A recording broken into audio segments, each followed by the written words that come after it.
Plot holes in popular films often leave viewers with lingering questions about the logic of certain story elements. Those moments, while not always diminishing the entertainment value of a movie, can spark debates among fans. Today, we delve into notable plot inconsistencies in several iconic films, exploring their potential justifications and implications for the storylines. Also, minor or even massive plot holes don't always translate to bad movies. In fact, I like every single movie on this list. I've watched them all repeatedly, and I think they all have great value. This is Marks on Media, and today we're ranking the biggest plot holes in films from minor all the way to plot destroying. Now, let's get into it. Marks on Media. Before we start on my rankings, I'm going to clear up some supposed plot holes that have been debated amongst fans for years.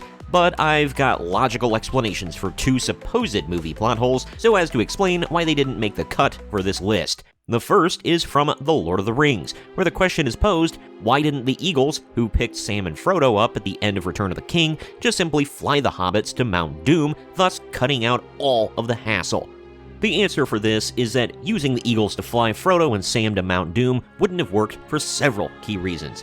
And if you can't tell, I'm very passionate about The Lord of the Rings. First of all, the Eagles aren't their personal damn taxi service. The Eagles were independent, noble beings, not mere transportation, and would have been reluctant to undertake such a dangerous mission. Flying directly into Mordor would have exposed them to Sauron's forces, including the Nazgul on fell beasts and countless archers, making the journey nearly impossible. More importantly, the success of the quest depended on secrecy. A group of Eagles flying towards Mount Doom would have been highly visible, alerting Sauron to their plan and allowing them to concentrate his power on stopping them. Their role was crucial in rescuing Frodo and Sam, and it was able to happen at the time that it did because there were no more enemies able to stop them, but using them to carry the ring would have doomed the mission. The next supposed plot hole is from The Wizard of Oz, where it's asked why Glinda didn't tell Dorothy from the jump that she could just click her heels together and go home. If you remember correctly, it's not the wizard who tells Dorothy that, it's Glinda, who gave her the ruby slippers to begin with. Glinda didn't tell Dorothy how to get home right away because Dorothy needed to go on her journey to learn important lessons about courage, friendship, and self-reliance. By following the yellow brick road and facing challenges, she grew stronger and discovered the value of working with others. Glinda's guidance at the end highlights that Dorothy always had the power to return home, emphasizing the story's themes of self-empowerment and the realization that there's no place like home. Without the journey, Dorothy would have missed these transformative experiences. Was it kind of a douche move? Yeah, but Glinda was wiser than Dorothy and knew that she needed to allow the girl to go through some things. And no, I'm not using anything from the Wicked storyline to bolster this. But now that I've cleared those up, let's get into the real plot holes. I've got 9 of them. Number 9. Harry Potter and the Prisoner of Azkaban. How did Harry Potter know that his father's Patronus was a stag when no one told him? For those that don't know, a Patronus is a certain spell that pushes back dark forces, and it comes out shaped like an animal. The animal your Patronus is shaped like generally is formed by your most positive memories. In The Prisoner of Azkaban, which is the 3rd film in the series, Harry believes that he sees his deceased father conjuring a Patronus to save him and Sirius from the Dementors, but later realizes that it was himself. However, that raises the question, how did Harry know that his father's Patronus was a stag? While the connection between Harry's stag Patronus and his father's animagus form, a stag, is clear, it is never explicitly stated in the film that James Potter's animagus form was known to Harry by this point. That was a big omission from the book, which does explain it pretty clearly. This plot hole could be attributed to Harry's subconscious knowledge of his father's identity as prongs, but without this being explained, it appears to be an oversight in the narrative. Number 8. A Quiet Place. Why didn't the family just move closer to the waterfall to avoid being heard by the aliens? In A Quiet Place, the family discovers that they can speak freely near a waterfall because of the constant noise masking their voices from the aliens, or creatures, or whatever the hell they are. This leads to the question of why they didn't just choose to live near the waterfall permanently. While practical challenges like limited access to resources or the difficulty of building shelter near a waterfall might explain this, the film never addresses these constraints. Those issues could have been easily brushed over. No, you can't have indoor plumbing, but you can little by little put up a structure as a tiny home, and you could rough it for a bit in a tent in order to be consistently safe. This omission leaves the audience wondering why the family wouldn't prioritize survival by living in a consistently safe area, highlighting a significant gap in the logic of their strategy. It doesn't break the plot, but it makes the main characters look pretty dumb. Number 7. Signs. How are the aliens advanced enough to fly to Earth and take over the planet, but not smart enough to avoid a planet that is 70% water?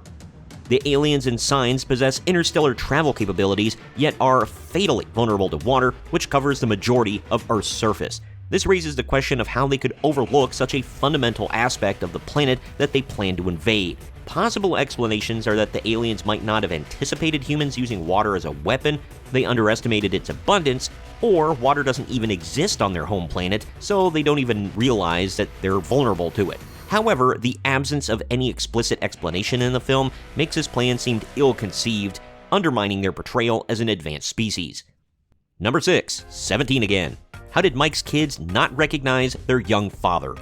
In 17 Again, Mike is transformed into his 17-year-old self, but his children fail to notice the resemblance to their father's younger appearance. The plot hole is particularly glaring given the emphasis the film places on family relationships. While suspension of disbelief is necessary for a body swap comedy, the lack of any acknowledgement or recognition from his children stretches plausibility, especially since photos of Mike's younger self would have likely existed in their home. Even their mom keeps bringing up how Mike looks like Mike. The best explanation I can think for this is that no one would ever, in their right mind, think that their dad was magically de-aged by 30 years overnight. It's still kind of weird though.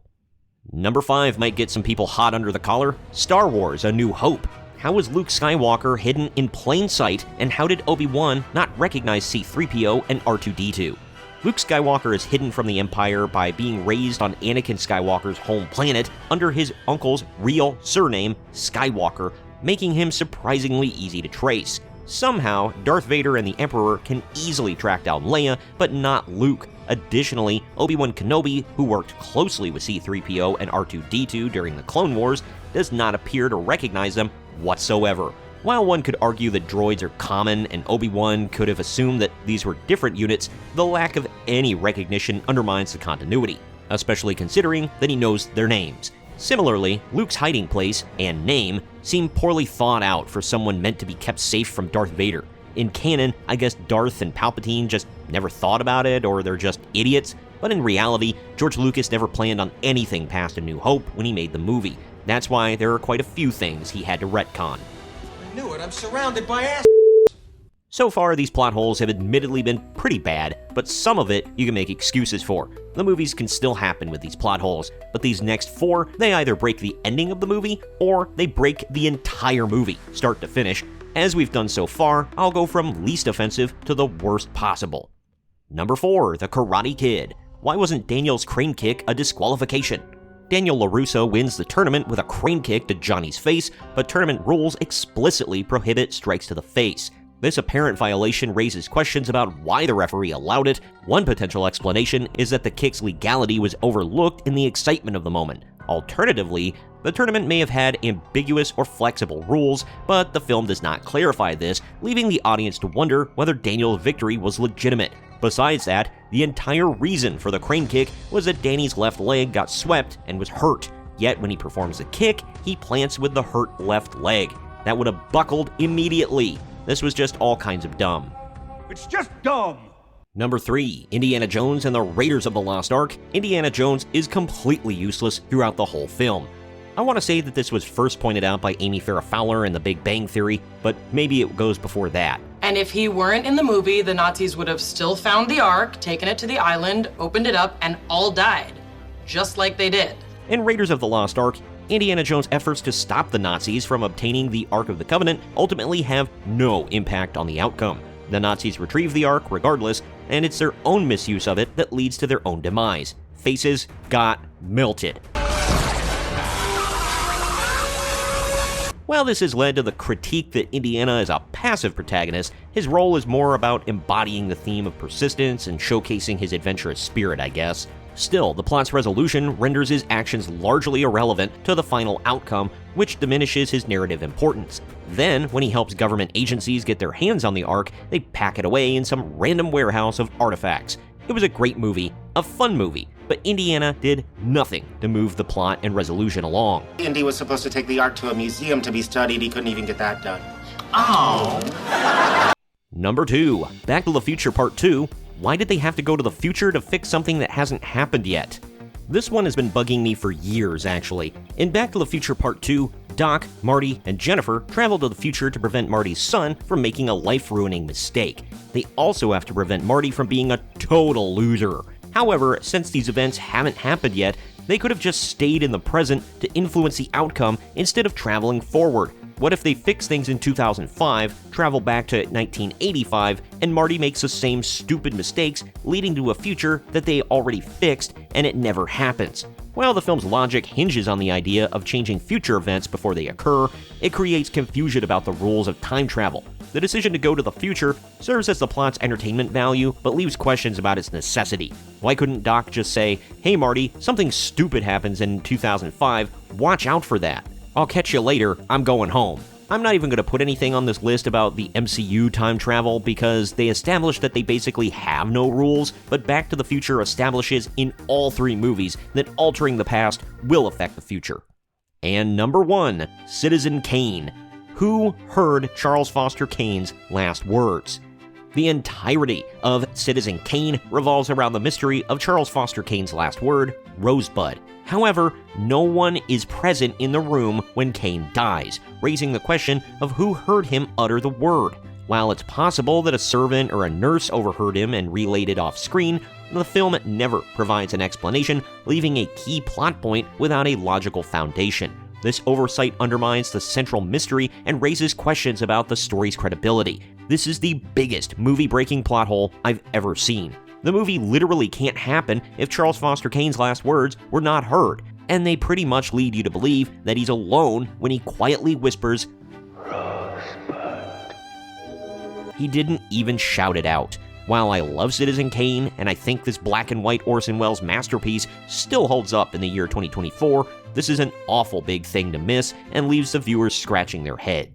These plot holes, while intriguing, often serve as gateways for deeper discussions about storytelling, suspension of disbelief, and the creative liberties filmmakers take to craft compelling narratives. Though some of these inconsistencies can be explained or rationalized, others remain as enduring quirks of cinematic history. Comment with your thoughts on all of this. Do you agree with my list? Why or why not? Are there any that I missed? What would you have added? Let me know down in the comment section.